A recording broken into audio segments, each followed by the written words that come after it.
Hey everybody, welcome to another episode of The Bitter Pill. So, I guess maybe I should start out by explaining the meaning of the title.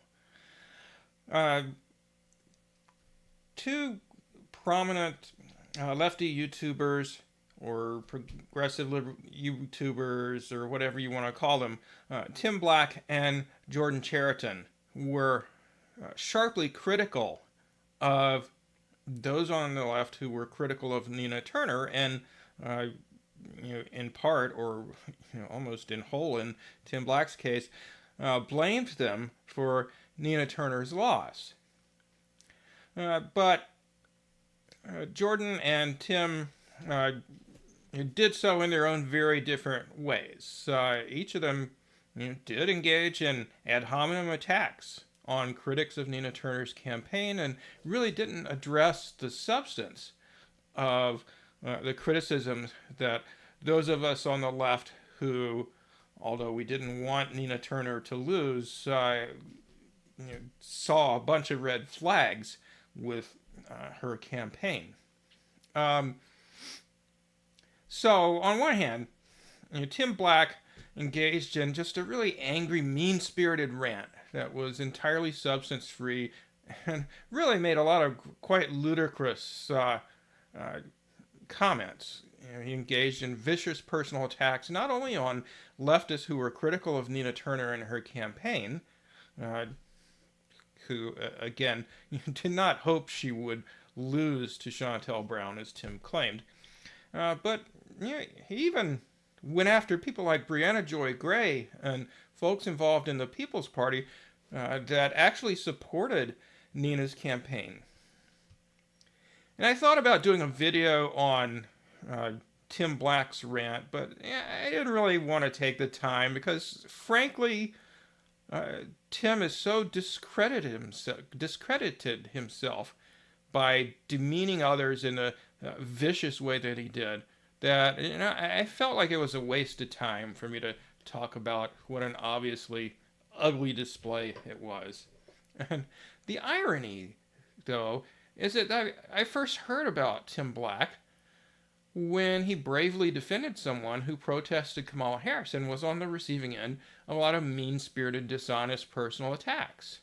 But, that was a long time ago, and unfortunately, Tim has changed and has stooped to doing the same thing to those of us on the left who have been critical of Justice Democrats and have tried to push for Democratic Congress people to use their leverage to try and push things forward, push the agenda that they say they support forward. Now, Jordan Chariton's comments in a video and in a Substack article regarding Nina's loss were a lot more substantive and less rude than Tim's were, but likewise, they mostly failed to address in a substantive way leftist criticisms of Turner and engaged in a fair bit of ad hominem argumentation and a lot of straw manning against the left. And he even went so far in a Twitter thread about what he thought about Nina Turner's loss as to call Turner's critics phony leftist tweeters who were celebrating Nina Turner's loss. And unlike them, I was on the ground in Cleveland and Akron and spoke with campaign folks and witnessed with my own eyes. Well,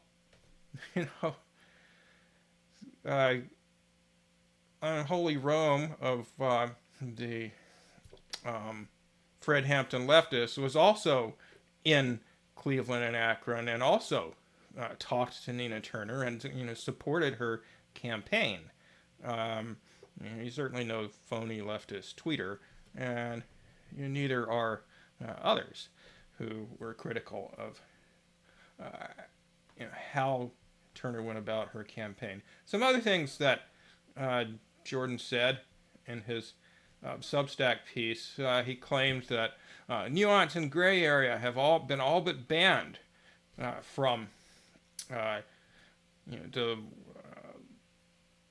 third party or Democratic Party critical left.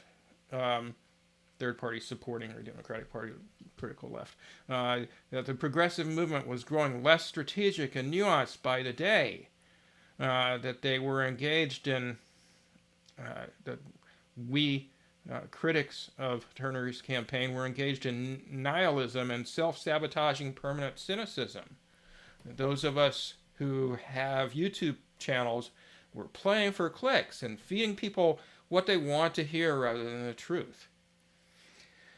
They think she lost because she ran as a Democrat, apparently being too stupid to understand that she couldn't have run in a Democratic primary as a third-party candidate and might have had a hard time getting on the ballot as an independent or Green Party candidate or whatever. That's a really strange one. So Jordan does say he understands why people are frustrated with the squad and with Bernie Sanders, but he pretends like this has nothing to do with Nina Turner, that somehow, since Nina Turner hasn't actually been in Congress, she's not given us any reasons to be disappointed in her or doubtful that she would distinguish herself from the squad or other progressive Democrats that are already there in Congress.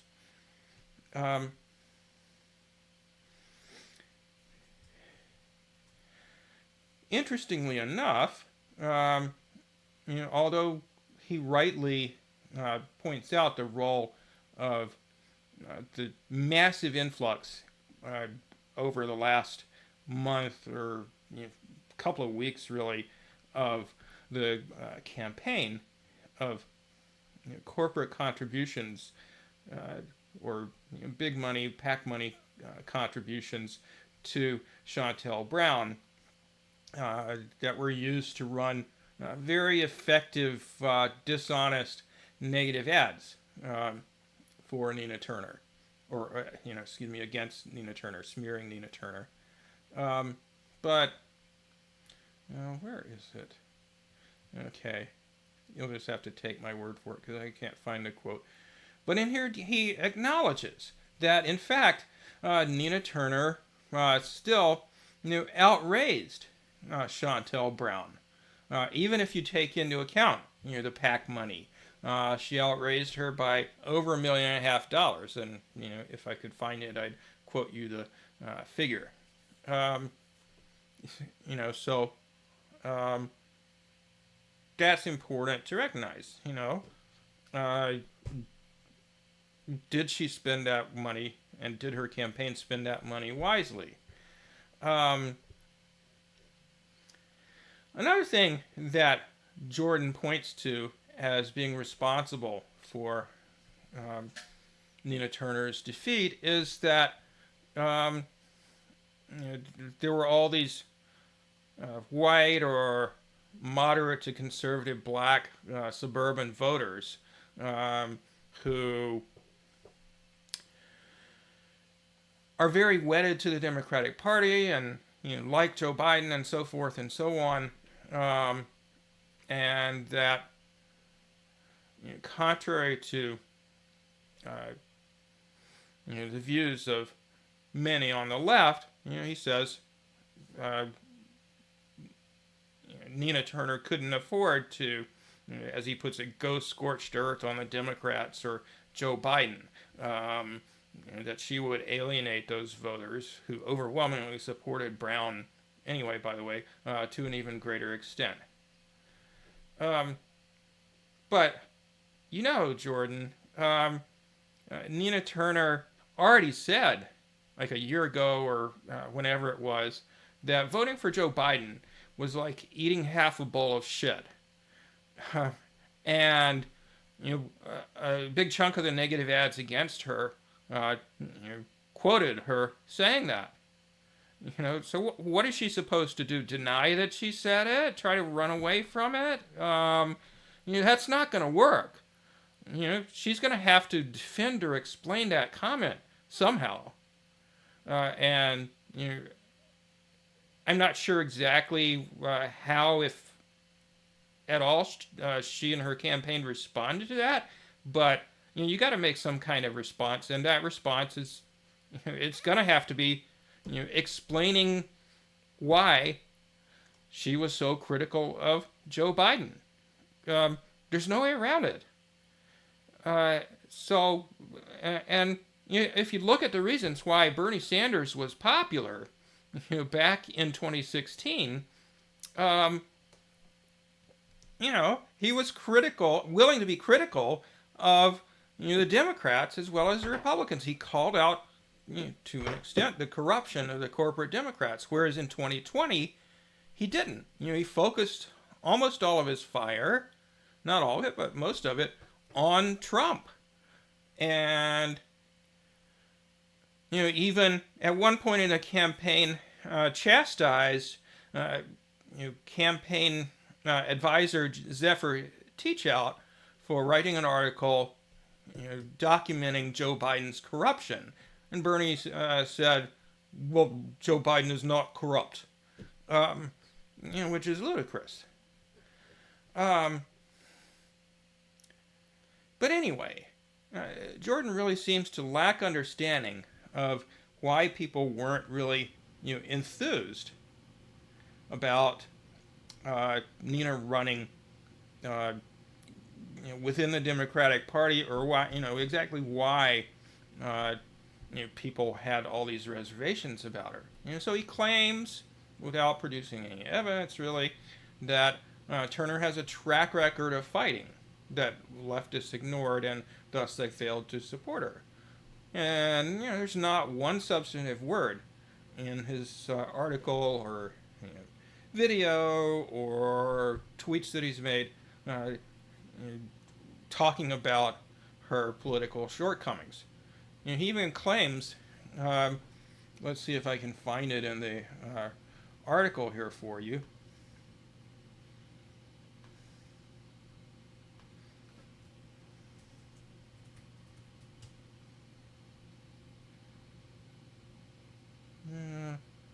I don't see it. But maybe it was somewhere else. Maybe it was in the tweet thread. But he claimed that basically, we were projecting our legitimate criticisms of the squad, our dissatisfaction with the squad, onto Nina, and that just isn't true.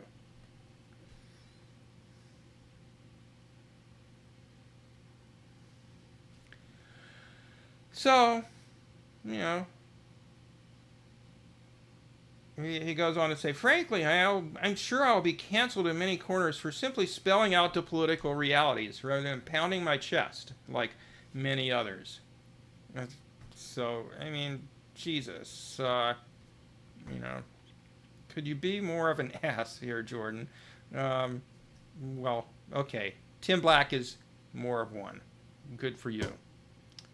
So finally, after a couple thousand words worth of largely straw manning left critics of Nina Turner, he gets around to providing us with a substantive reason besides the big money behind Brown as to why Nina lost, which I think we can all agree on. She didn't have a good ground game. That is, there was very little in the way of door-to-door campaigning. It was just, she did it, but it started pretty late, and it just wasn't sufficient. And an article in The Nation documented this in some detail. Called The Wake-Up Call of Nina Turner's Loss. So this fellow, Steve Phillips, says, the conventional wisdom is that her politics were too leftist and she was too confrontational to win in a time when Biden-like moderate politics are the order of the day. Those takes are nonsense. The race was eminently winnable. If there's a single critical mistake Turner made, it was placing her campaign in the hands of strategists like Jeff Weaver and others whose names I don't recall at the moment, but establishment Democrats who squandered her financial firepower on ineffective and ill-conceived expenditures. He goes on to say, last week a friend who lives in the district took her mother, an older woman of color, to the polls to cast her ballot. My friend's mom asked her, which candidate will fight more for poor people? When my friend answered that, Turner was unquestionably the stronger champion of the poor, compared to Chantel Brown, the corporate establishment's favored candidate, her mom said, well then I'm voting for Nina.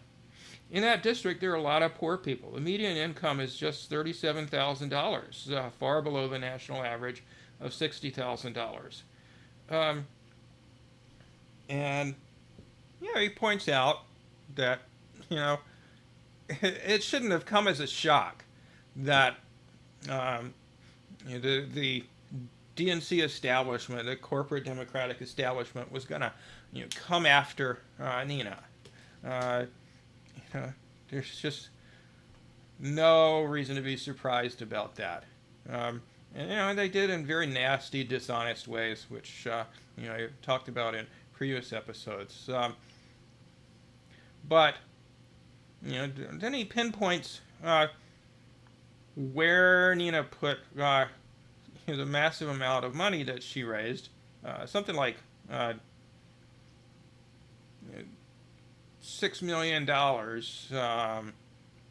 He gives a figure of $4.5 million here, but that's not including, PAC money.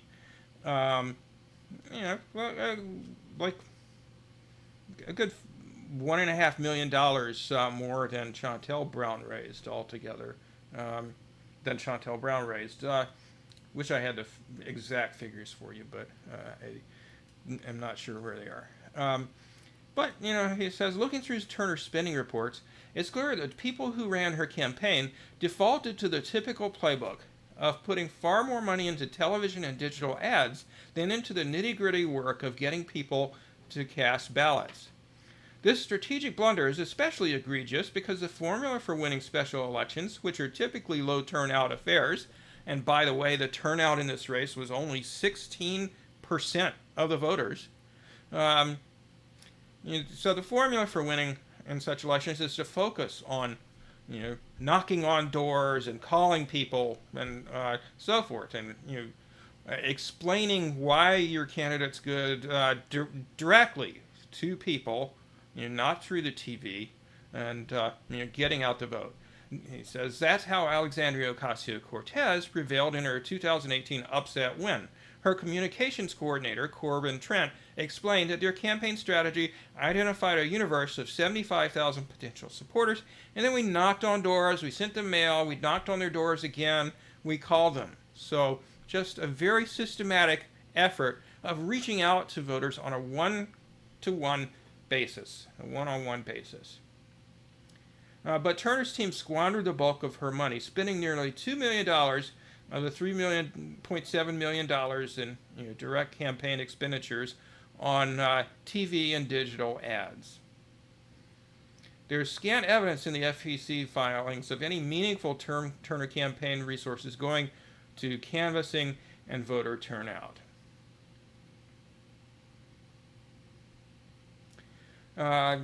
And finally, he cites some research that shows that this approach works really fucking well. He says, in their benchmark study on get out the vote efforts, Yale professors Donald Green and Alan Gerber quantified the costs. And the New York Times summarized their findings, writing, door-to-door canvassing, although expensive, yields the most votes. As a rule of thumb, one additional vote is cast from each 14 people contacted. That works out to somewhere between $7 and $19 a vote, depending on the pay of canvassers. Canvassers who matched the ethnic profile of their assigned neighborhoods were more successful. By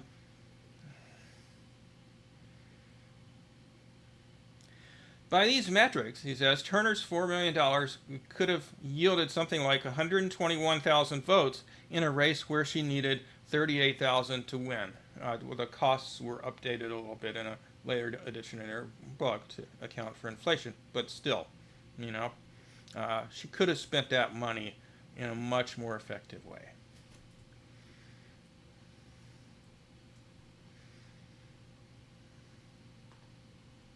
And Jordan acknowledges that point, though he doesn't really go into details about it. It's hard to find stuff. It's a pretty long article, so I'll just flip back to me.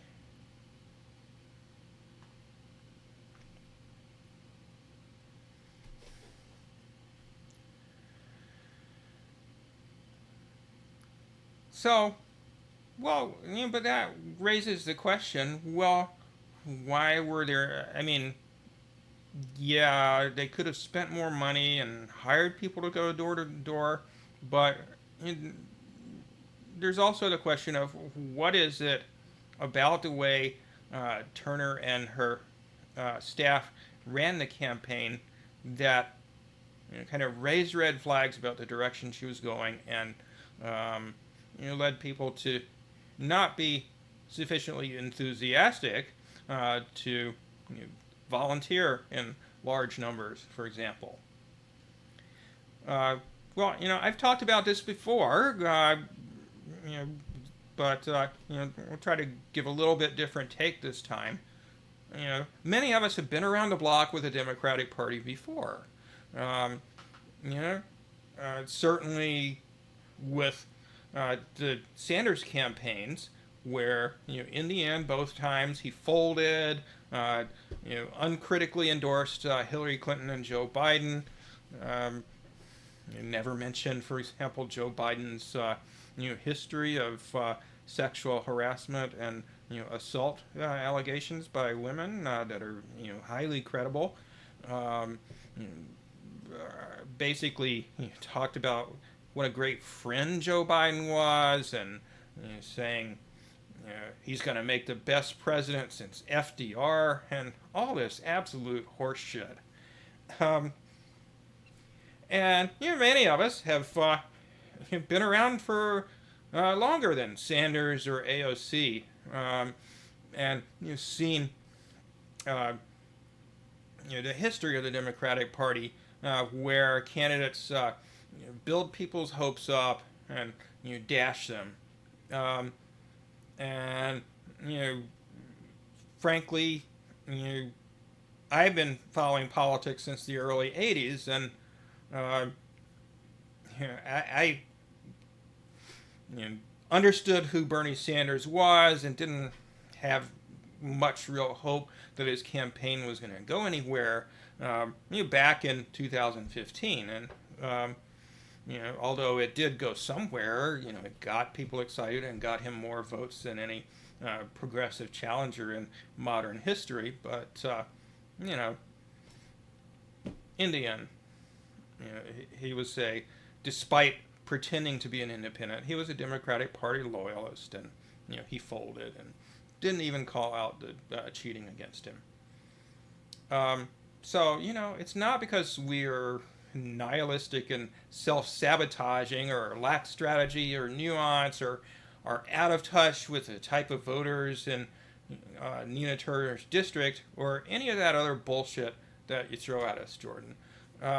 It's because we've seen the Democratic Party in action for a long time, some of us longer than others, and seen how it goes when the next new thing comes along, trying to convince people that they're going to reform the Democrats or bring this or that much-needed policy that the Dems have buried in committee since 1935 or whatever. It's as if we have, especially those of us on the older side, like myself, been involved in political activism since the early 80s. It's as if we've seen Charlie Brown miss the football 1,000 times. And Jordan is trying to tell us, hey guys, this time Nina Turner's kicking the ball. There's no way Nina's going to miss. She's going to kick it right through the uprights and win the game. But, we've seen this play before. Or if we weren't around to see some instances of it, many of us have read about examples of it in great books about U.S. history, like Howard Zinn's The People's History of the United States. Bernie Sanders let people down. And for those of us who've been around politics for a while, he didn't just start letting us down in 2016. He started letting us down around the 1990s when he came into Congress and started supporting sanctions and bombing in Iraq and tried to get Vermont's nuclear waste dumped on poor brown people in Texas. Yeah, he really did that and tried to do that. AOC let people down. The rest of the squad let people down. Pramila Jayapal let people down. Barbara Lee, despite admirably being the only congresswoman to vote against the Afghanistan war, has still let people down. Barack Obama let people down. Paul Wellstone let people down. Al Gore, although not really too much was expected of him, still let people down because he turned out not to even be good on his signature issue, the environment. The Clinton-Gore administration had, just as terrible environmental policies as either of the Bushes that bookended Clinton's terms in office. Jesse Jackson let people down. LBJ let people down. JFK let people down. Both of them got us deeper into Vietnam. FDR let people down. For instance, he put Japanese Americans in concentration camps during World War II. Woodrow Wilson let people down. Even Dennis fucking Kucinich, the famous former congressman from essentially the same congressional district as Nina Turner, coincidentally, Kucinich, who was a peace activist, a Medicare for All advocate, as well as Congress's first vegan, let people down by endorsing and campaigning for pro-Iraq war Democrat John Kerry in 2004, and also backing down from pushing for a floor vote on Medicare for All in 2009. Does that sound familiar to anybody? Let me just read a little bit from a great book that I have in my collection. Let's see. I'm gonna have to.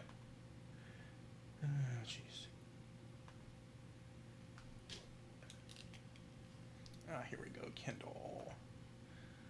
The Democrats, A Critical History.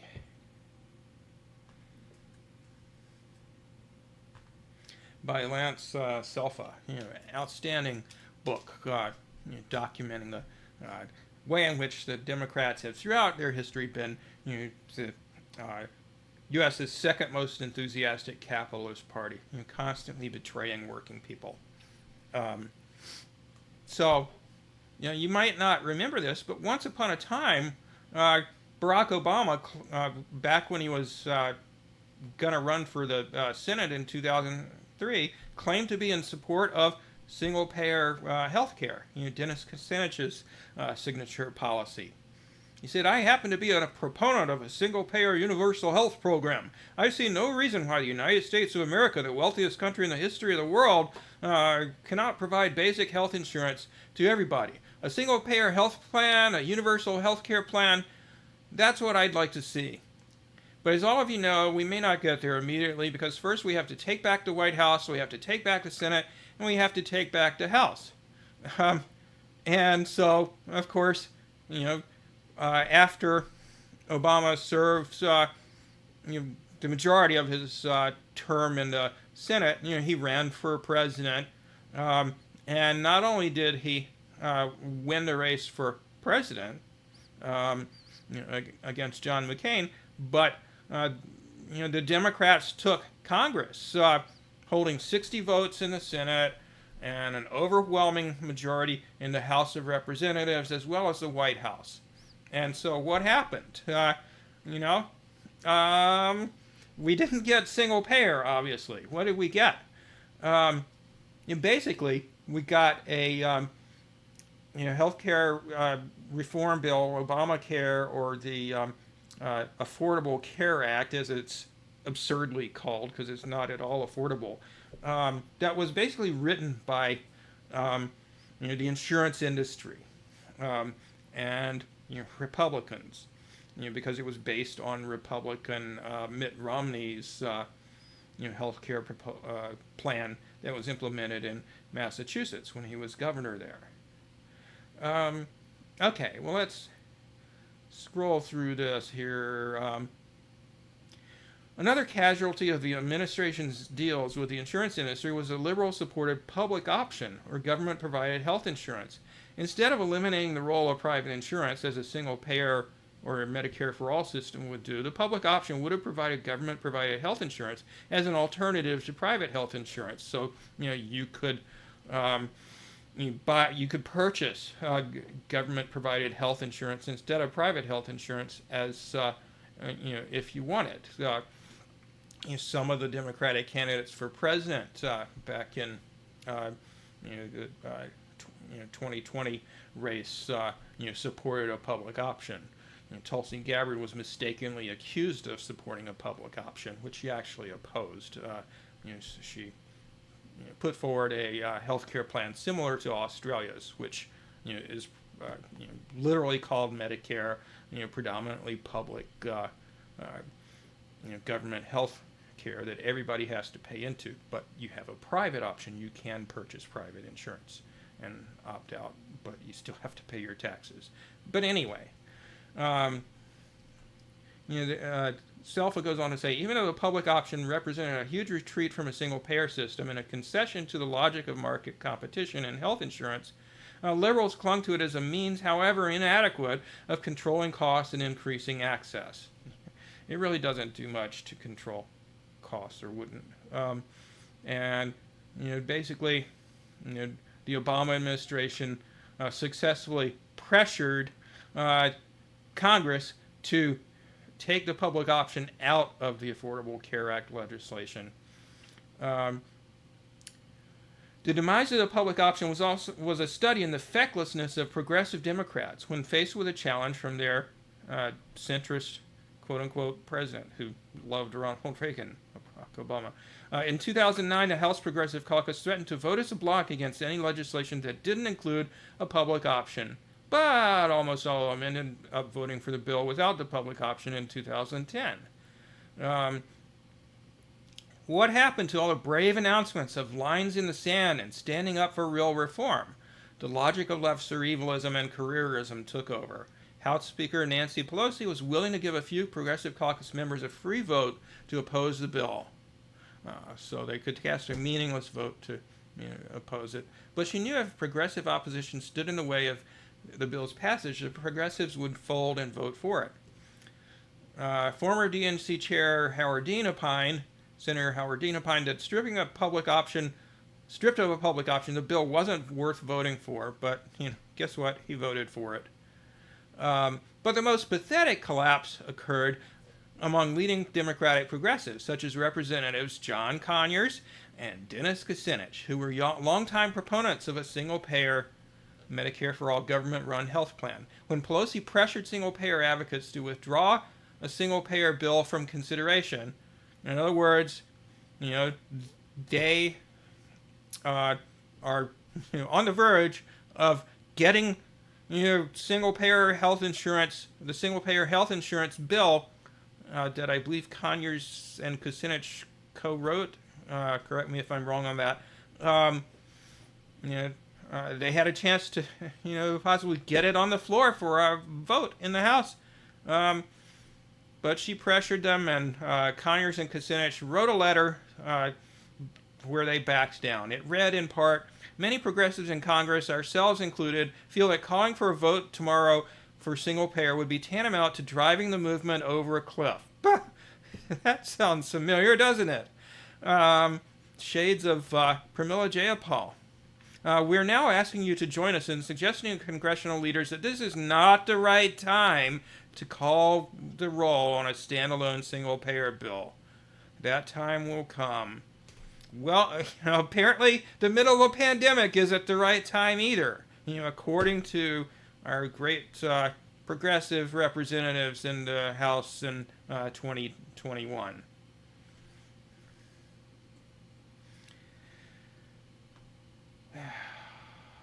Amazing, huh?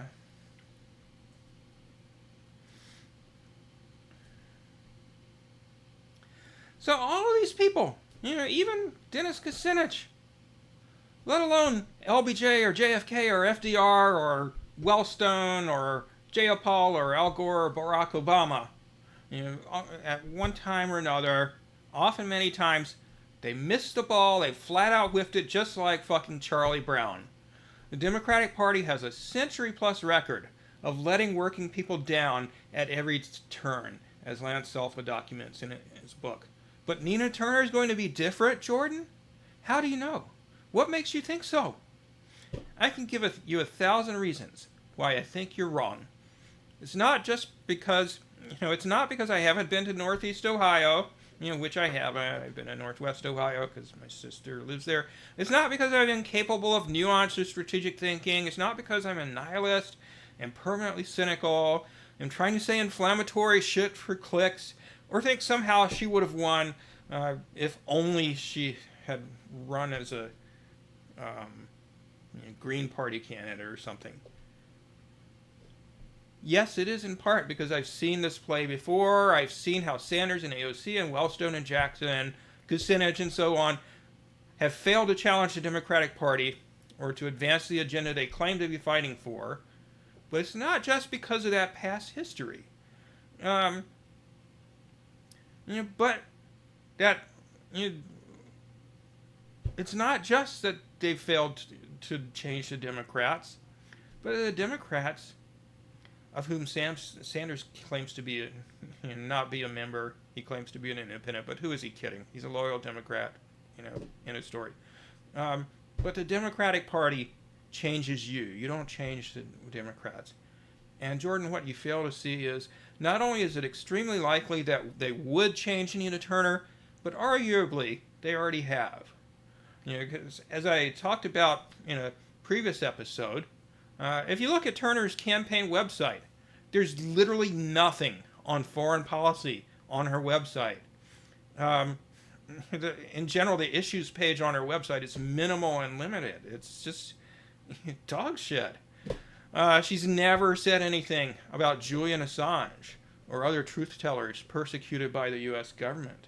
She's been silent on Tara Reade, who accused Joe Biden of having sexually assaulted her in 1993, or the other allegations by several other women of sexual misconduct of some sort by Joe Biden.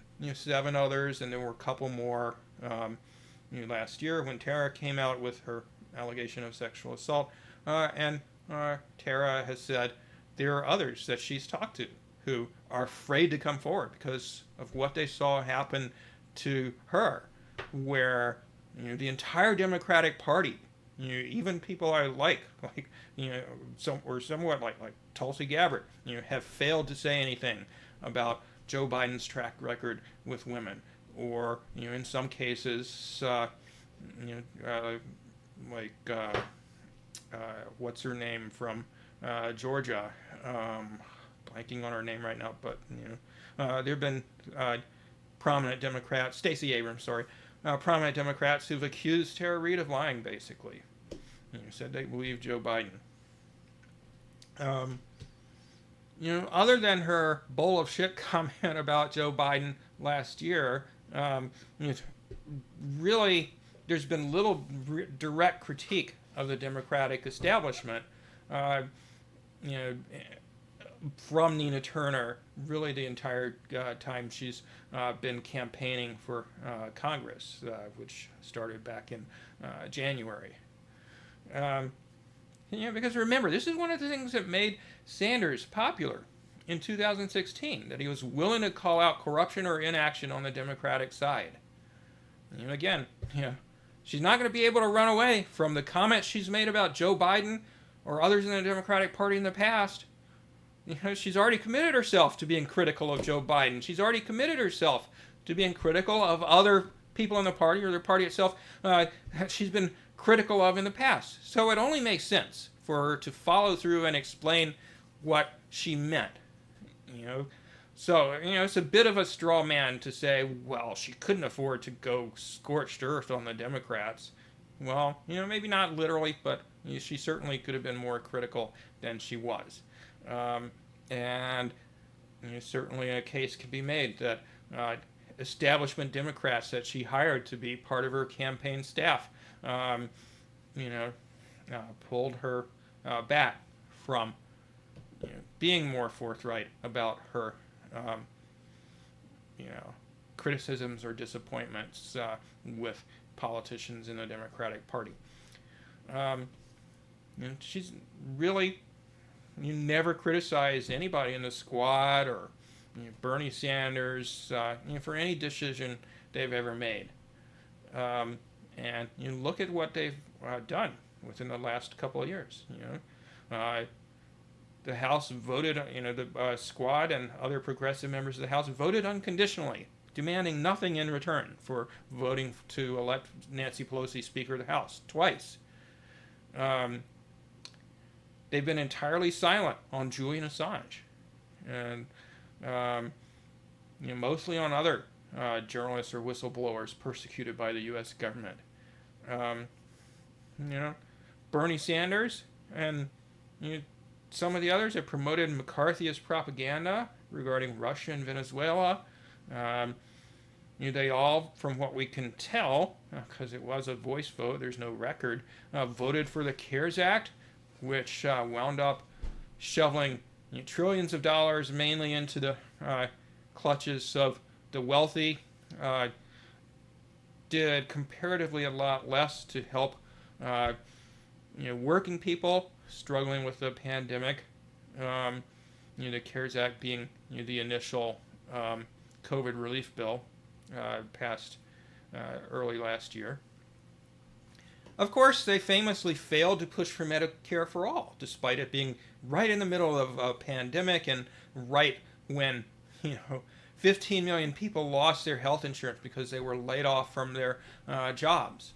They could have demanded that Nancy Pelosi bring Pramila Jayapal's Medicare for All bill to the floor of the House for a vote in exchange for their voting for Pelosi for Speaker of the House, and threatened to withhold their vote otherwise. None of them even considered or talked about doing that. They and Biden, of course. Well, not of course. Maybe you don't know this. He could have temporarily enacted Medicare for All on his own by declaring a national emergency because of the pandemic. Just with a stroke of a pen, temporarily put Medicare for All into effect. Nobody in Congress has called him out on his not doing that. Progressives in Congress, Bernie Sanders and the squad and so forth, have voted for money for Israel, military aid for Israel. Many of them have. They've both sized it on the issue of Israel and Palestine, saying essentially there's violence on both sides, so forth and so on.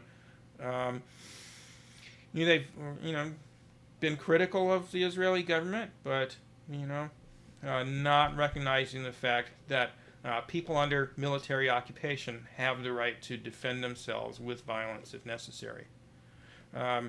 They have failed to oppose on moral grounds the sanctions, bombings, and occupation by U.S. troops of Syria, northeastern Syria. The U.S. has troops there right now, preventing Syria from accessing its own oil and wheat. None of the squad, not Bernie Sanders, none of the progressives in Congress have even talked about any of that other than when they condemned Trump for the bombing of Syria that he engaged in on the grounds that it was illegal because they didn't get approval from Congress. He didn't get approval from Congress first. Most of them, not AOC, certainly even mentioned that when Biden bombed Syria, and they, let alone opposed it on any sort of moral grounds, because these were actually, people that Joe Biden and Donald Trump bombed. Well, Joe Biden anyway, were people who were fighting ISIS, and al-Nusra. None of them have said a word about the sanctions on Venezuela, like Syria, subjected to brutal sanctions that have devastated its economy. Mostly, and to some extent, it's Bernie Sanders, but really not the others. They failed to call out the insanity of the U.S. military budget. And Nina Turner hasn't criticized any of that.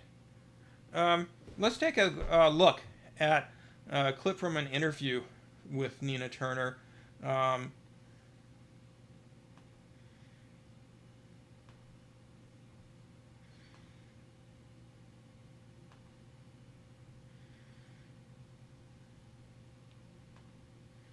Unapologetic on YouTube, whose commentary I've featured in previous episodes about Nina Turner, tweeted back in February. Some don't want to hear it, but Nina Turner will go to Congress and turn into a regular incrementalism-loving, status quo-defending Democrat, like this squad is.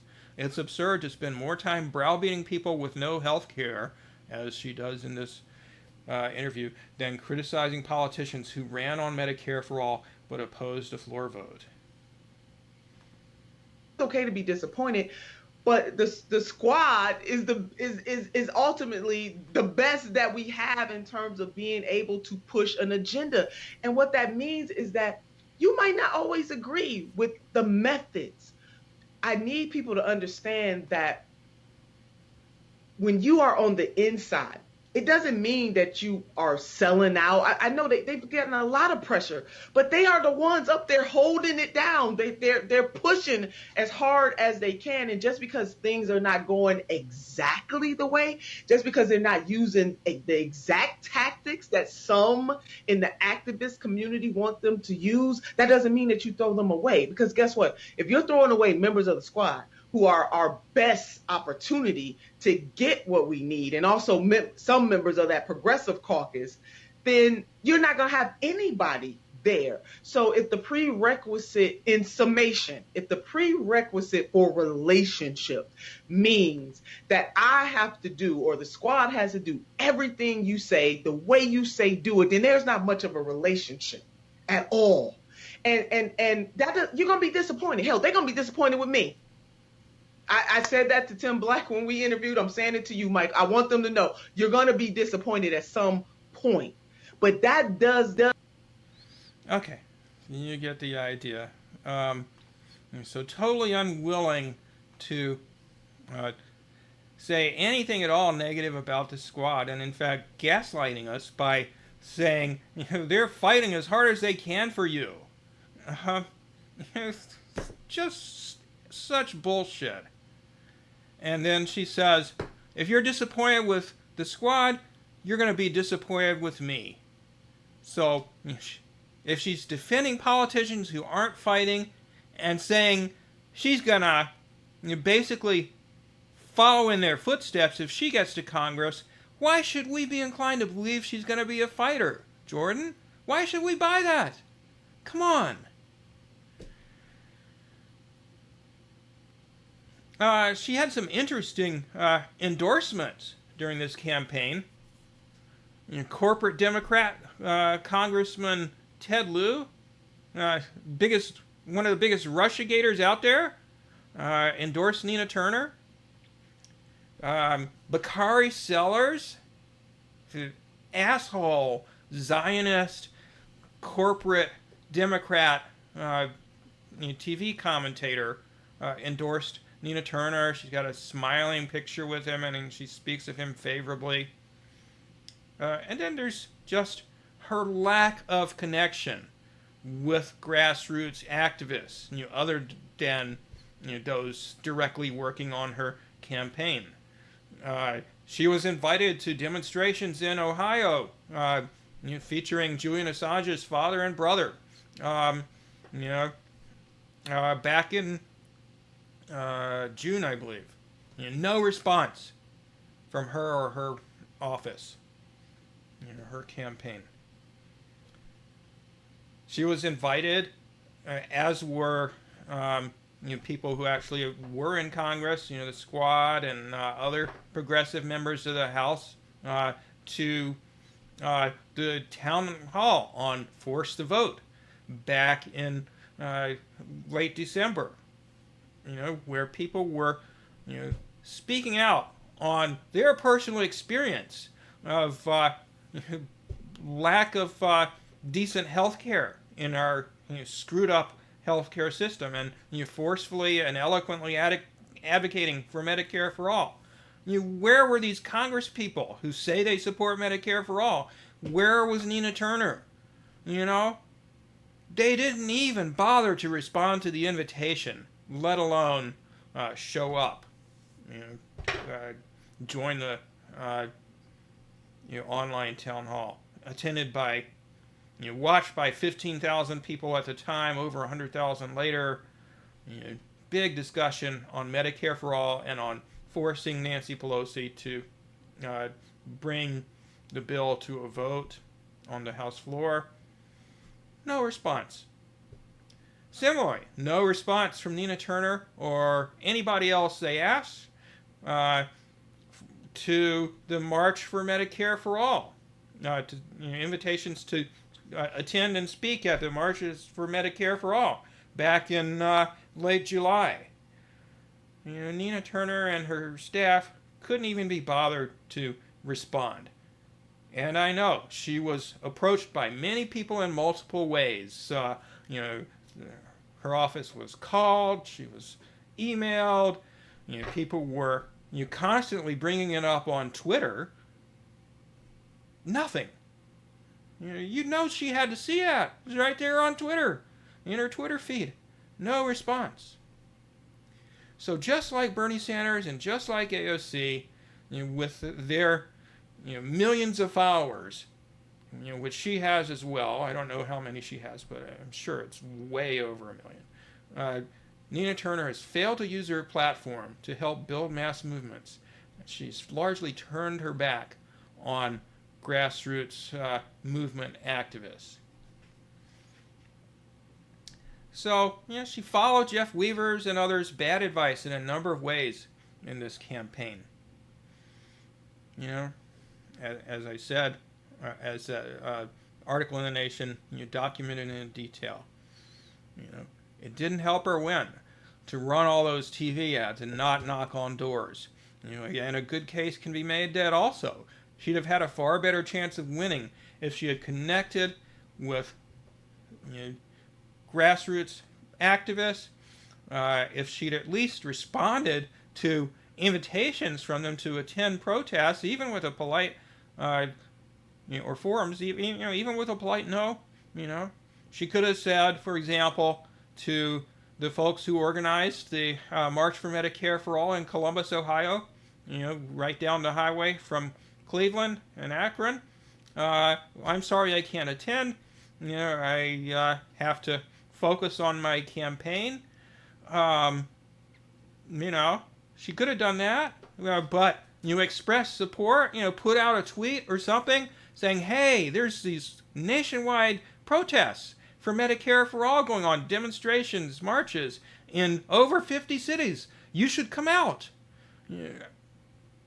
She could have organized an event right there in Cleveland. Instead, absolutely nothing. And you're telling me Nina Turner's going to be a fighter for us? I'm just not seeing it.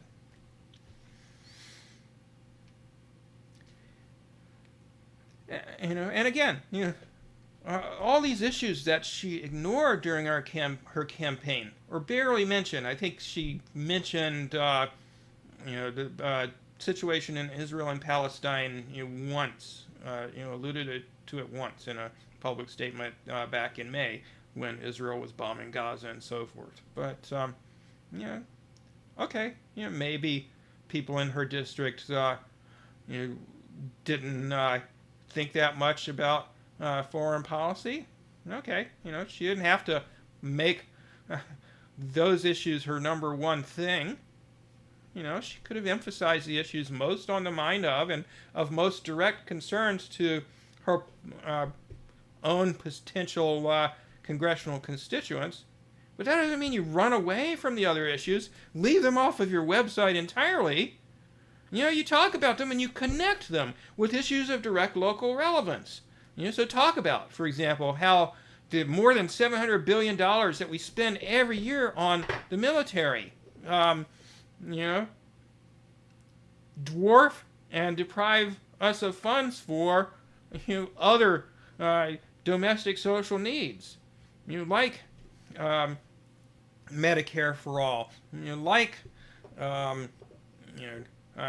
federal student loan debt relief, etc. There's no guarantees, of course, that she would have won if she hadn't made these strategic errors. The opposition, Chantel Brown, and the people who supported her did drop a huge sum of money on very effective smear campaign through TV ads and billboards. Toward the end of the campaign, but she could have fought back. She could have knocked on doors and had other people knocking doors in a much more systematic and effective way, more widespread, as AOC's campaign did in 2018. Surely they would have been able to get out more than 16% of eligible voters to vote if they'd gone about it that way instead of focusing on TV ads. Surely she would have gotten people more enthused and fired up about her campaign. As Bernie Sanders, even with his tremendous weaknesses on foreign policy, did in 2016. She could have done that. And even if she hadn't won, which, I think she would have won. As the fellow writing for The Nation said, it was a very winnable race for her. She and her campaign, fucking blew it. They blew a winnable race. But, even if she would have lost, which I don't think would have happened if she hadn't made these crucial mistakes, but even if she had lost, it would have been better to run a principled campaign and stand strong on the issues and make a convincing case that she was going to fight for the people of Cleveland and Akron, Ohio. She probably would have won, and even if she lost, it would have been better to run that sort of campaign. And bring public awareness to the issues and convince people that she was going to be a fighter, so then maybe she could win the next time she runs. Then to do what she did, run a milquetoast campaign. I know she ran Medicare for all ads and so forth, but she didn't have the fire in her belly that she needed. That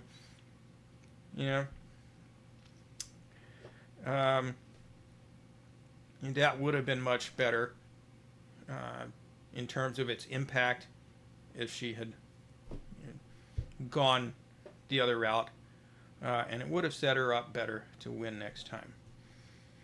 So the bottom line, contrary to Jordan's claims, nobody on the left that I know of wanted Nina Turner to lose to Chantel Brown. But what he and Tim Black and others who cling to hope in Turner and her Justice Democrat colleagues fail to recognize that there has never, at any point in history, been a time when change came about merely because of this or that Democrat being our knight in fucking shining armor. The few who have genuinely tried to fight the good fight within the party, the few genuine leftists, people like Henry Wallace and Cynthia McKinney, and there literally aren't very many more than that. As I discussed a couple of episodes ago, they were basically driven out of the Democratic Party. The key social force in bringing about meaningful social change is grassroots mass movements for change. The sit-down strikes and other mass protests of the 1930s. The mass civil disobedience of the civil rights movement. The anti-war movement and the courageous resistance of the Vietnamese people to the U.S. invasion of Vietnam. The environmental and consumer safety movements of the late 60s and early 70s. Who were the key politicians who were moved to action by these movements? Did we have a President Henry Wallace? No. Have we had a President Bernie Sanders? No. Instead, we had people like FDR, a moderate pro-business Democrat who looked outside the White House and saw, mass social upheaval. He's like, shit, I got to do something or we're going to have a revolution on our hands. So he enacted the New Deal. This person who came into office with a reputation of being a moderate pro-business Democrat. What about LBJ? A racist Southerner. He enacted pushed through the civil rights legislation. Of course, the Dixiecrats in the South. Racist as could be, but they were forced to enact local legislation, giving people civil rights, doing away with segregated facilities. And what about freaking Richard Nixon, the most warmongering, surely, Quaker in the history of Quakers, and a conservative Republican? He was forced by the Vietnam War movement and by the fact that the U.S. was defeated by Vietnam in the Vietnam War. No question about it. He was forced to stop that war. He was forced by the environmental and consumer protection movements to do things like create the Environmental Protection Agency, create the Occupational Safety and Health Administration, pass important legislation. These folks were forced by mass movements out in the streets to enact change, even though they certainly did not come into office thinking about doing that. It isn't. To paraphrase the wonderful radical historian Howard Zinn, who's been elected president or who's been elected to Congress that determines change. It's who's sitting in, who's engaged in direct action. It's who's making demands that can't be ignored. To quote Frederick Douglass, power concedes nothing without a demand. It never did, and it never will. Not even Nina Turner will fight for change unless we demand it. Okay, that's all for today. I will see you next time. Please like and share and subscribe. Take care, guys.